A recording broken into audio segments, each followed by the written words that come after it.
Hey guys, this is how to pull someone if you're medium to severe ugly. Get your baddie. Hey baddie, okay. Nice to meet you. Please go out with me, please, please, please.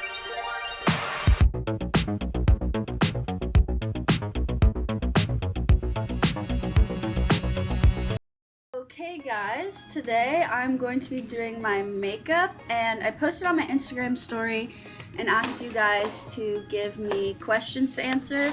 So my boyfriend and I went through and picked the best 21 questions. So I'm going to be doing a get ready with me and answering these questions. Okay, let us clip our hair back. I have these little clips. I also have Sanrio ones, but they're in my bathroom and that's too far away. Is the nerd cluster things true? So I posted on my story that I eat a bag of nerd clusters every day, and it's actually true. Unfortunately, it is. I have an addiction. I have a really addictive personality, and when something, and a sweet tooth. So when something is just like the perfect combination, tastes like a drug, then I'm gonna be drawn in. Like, that's just how it is. Do you want to fight? Here's the thing. I'm very weak, and I don't think I could win a fight. But if it was like a social media thing, and they were like one of the Bryce Hall fights, like I would probably do that. Like if Bryce Hall messaged me and was like, I want to fight you, I would like get in the gym. I would learn like how to box and stuff. This is Clio Korean skincare brand cushion foundation. Or like if Logan Paul messaged me and was like, will you get in the ring for like money? I would 100% do it. I don't even think I would have to do it for money if I was fighting Bryce Hall. I just like genuinely would like want to fight Bryce Hall, which is really funny because this is really embarrassing to admit, but my first TikTok crush was Bryce Hall, and I would like live in his DMs. Like I thought if I DM'd him that he would like fall for me. I don't really know why I thought that. But anyway, I probably don't want to fight you unless the person asking this was Bryce Hall. So that's my answer to that. No. What's your YouTube channel?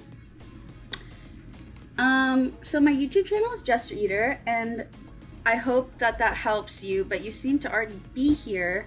So I'm just a little bit confused, but yeah, my YouTube is Jester Eater, which is the same as my Instagram. And then my TikTok is This Is Not Jester Eater, because I've been banned so many times that I have to pretend it's not me. Do it, fart. Yeah, it do. When's the OF? So I am never gonna do an OF. I said I was going to when I first did social media. I was like really on the track to doing OF and like really wanted to, and then I realized that that would probably take a toll on my mental health because a lot of my friends were doing it and I saw how it affected them. So then I decided that that's not really for me. And I just don't think with like the career I want to go into that like OF can like combine with that, but you never know. I wanted to do it for cosplay when I was big on TikTok for cosplay, not for like sexual things, just for like showing my cosplay, because it would always get taken down on TikTok for like minor safety. So yeah, I thought about it for a bit, but I don't think it's ever gonna come, to be honest with you. Come? Do not come. I'm gonna come. Where can I submit a BF application? So, please go out with me, please, please, please. You can't.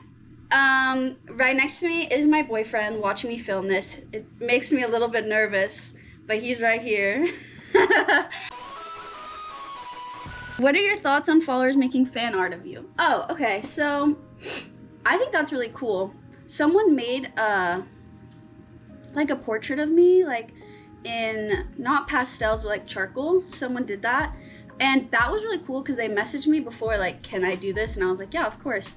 Art is like, you can do whatever you want, so like if you want to paint someone, you should paint them, and like it's not weird. But It looked nothing like me. Like, the person had long, dark hair. The forehead was like, maybe my forehead is big, I don't know, but it was like a 6 head. And like, the jaw was like angled and like, I don't know. It was just like, did not look anything like me at all. But I was still like so grateful because I was like, maybe I do look like that. I don't know. Maybe I have like a warped perception of what I look like.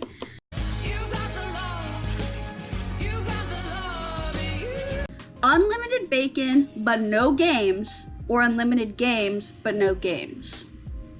That question has been around forever and is like very important, as you know. It takes a lot of deliberation and like thinking in the mind. So I really want to pick the first one because my junior year of high school, every night I would come home from dance. I would get out at 10 and I would come home and like get ready to pull my all-nighter for the night, which was like every night. And I would eat an entire pack of Costco bacon, like an entire pack. Do you know how big those packs are? There's like so much fucking bacon in those things, and I would eat a whole thing. And then my cholesterol got too high and I had to stop and like only eat like special foods, but that doesn't matter. And I like games, but not as much as I like bacon. I don't really play games. So I'm going with unlimited bacon, but no games. Before we answer the next question, we are going to bronze our face with the Fenty bronzer. I kind of just like put this like everywhere, like super messy, because as I said, I'm super pale, so it kind of just like brings life into my face a little bit. Okay, resume. I used to do like really intense nose contour, like e-girl nose contour, because my makeup is pretty e-girly. But I like am too lazy and I can't find the brush I used to do it with. So really I could just go buy another brush for $5, but it comes down to me being lazy. What's your fave go-to 3 a.m. snack? So you would assume nerd clusters because of my love for them, but the answer is actually, as my boyfriend pointed out, cold water. So if you ever want to get me a treat or something, send me a cold water bottle. Which poets have inspired your poetry? Okay, so a lot of you may not know, but on Instagram I post my poetry, and I've been working on a book for about a year now. Kind of got paused when I was like in a really bad place and I just like wasn't feeling like creatively I could put out, like I write a lot of sad stuff, like most of my stuff is really sad and like about like past relationships and like heartbreak and stuff. Some of it's made up, but a lot of it's like based on like past experiences. And so that's where I mostly get my inspiration from, not really from like certain poets, but I do take a lot of like influence from singer-songwriters. I'm like really fascinated and I want my poetry to read more like a song or like a story instead of like a rhyme scheme. So I really look at Leon, who's a Swedish singer, Wet, Pool Kids, and Lizzie McAlpine and Julia Michaels. Those are like my favorite songwriters. And I just like look at how they tell stories. But honestly, I don't read a lot of poetry, which is really bad, especially when you're writing poetry.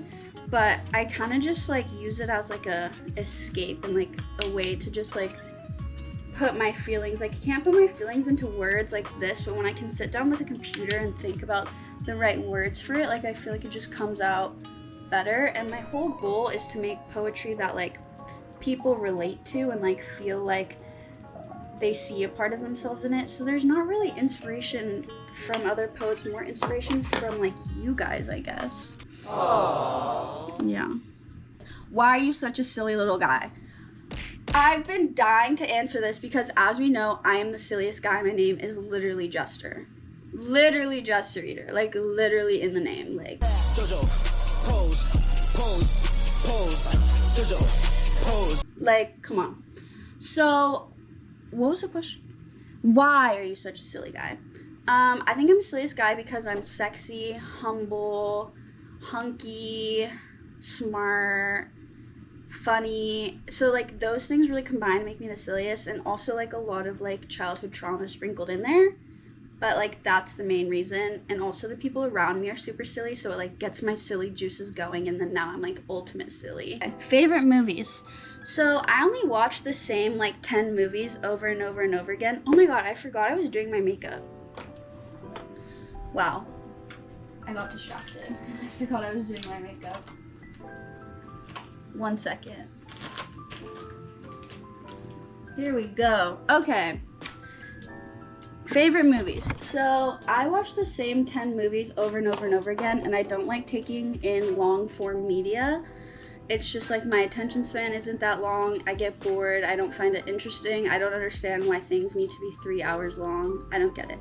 Except for Midsummer, which is my favorite movie of all time. It's A24 Ari Aster.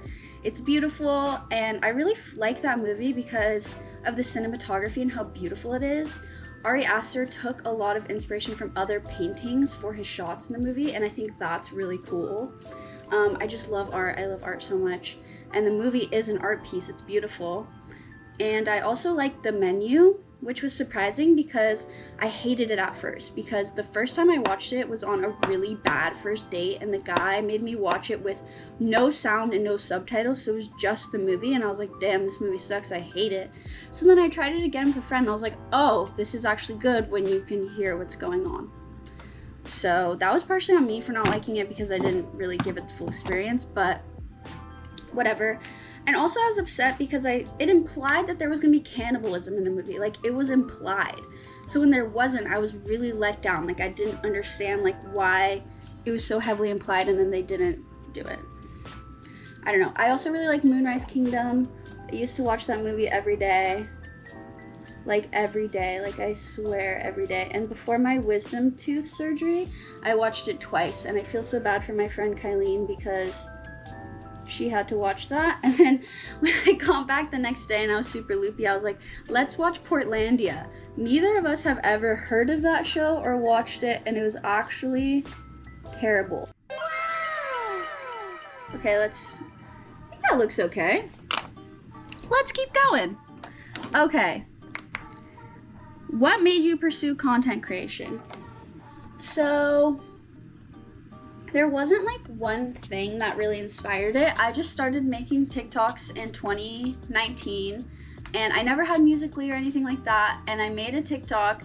I was in a sorority at the time, and I made a TikTok about a fraternity that I was friends with, and I didn't think anyone would see it, but I actually got in trouble because my sorority saw it, and I didn't think it was that big of a deal, but it was. So then I deleted TikTok and I swore it off, and I was like, oh my god, absolutely not, no. Then a year later, I left TCU and I took a gap year, and I started vlogging my work experiences, vlogging like my psychosis experiences, and just like all my terrible date stories and stuff like that.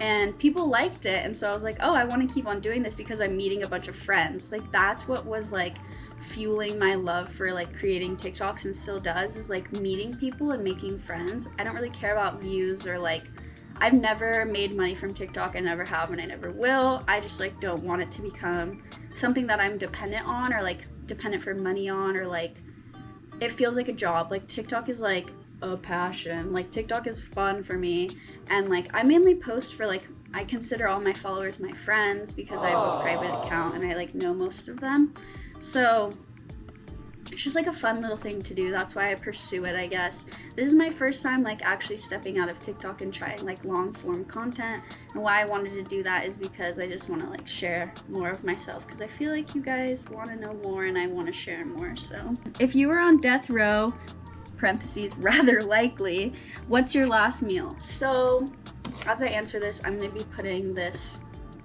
white eyeliner in the center of my eyes and in my waterline. So I probably would be on death row for something really crazy too. Like, I just like see that like in my future probably. Or like I had jury duty, and I was like, it's so much more likely that like the trial is for me than it is for me to like be on jury duty, like whatever. But my last meal would probably be some sort of lobster. I really like Roy's, which is a Hawaiian restaurant. We have it here in California. I don't know if they have it in other places, but I love it so much. Their lobster is so good. But if they couldn't get that for some reason, because you can't like pick restaurant or whatever, Trader Joe's mac and cheese. That's it. Trader Joe's mac and cheese. A glass of cup. Worst date story.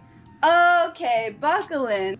So in my philosophy class, there was this guy, and we didn't talk in class, but I told my friend Sasha that I had class with him.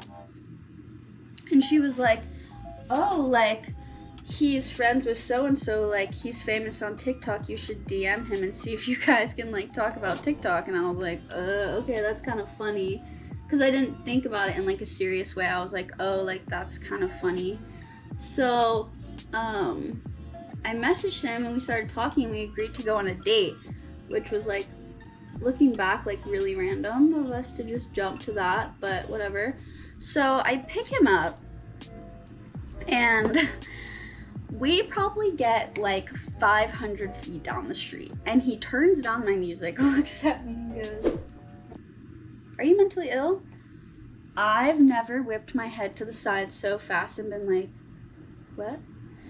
Boy read me to filth. He ate me up. He read me so good. Like, how did he know? Like, I hadn't even like said anything yet. Like, I don't know how he got that vibe, but he did. And so that should have been like, I feel like that should have been a red flag. I don't know, like, that's just like out of pocket to ask someone, but also he like read me, so I can't really be that mad. But then we go to dinner and we both start like trauma dumping to each other, which is like never a good sign because you like don't want to trauma bond with someone. But that was kind of just what was happening in this middle of the restaurant, and I feel bad for everyone who's listening. Honestly, whenever I go to a restaurant, I kind of yap about things that I shouldn't be yapping about in a restaurant, but I do it anyway, and I like to keep the restaurant entertained. Then we drive to this gelato place, and this is where it goes downhill, okay? So we're standing in line for the gelato, and he starts like putting rocks on me and like pushing me and being like, I would rather be here with anyone else, like, oh, you suck, and like all this stuff. Like, I don't even remember, I blocked it out of my head, but it was really mean. And we were in line for like 20 minutes and everyone was looking at us and it was like super uncomfortable. And then we finally got a gelato and we're walking back to my car and I'm silent. Like, I'm dead silent. And finally we get to my car, he gets in, I slam my door shut and I go, I hope you never treat another woman like this ever. Like, you're terrible. Like, this is awful. You cannot go around treating people. Like, I'm going off. And he's like, it was all a joke. Like, I was joking with you. I was just messing around. And I was like, how was that a joke? Like, how was like being mean to me literally in front of like all these people in like a public place like a joke? Like, I don't know. So I'm like, okay, I'm taking you home. So I take him home, and this man has the audacity as we pull into his driveway to go, do you want to come inside? And I was like, oh my God.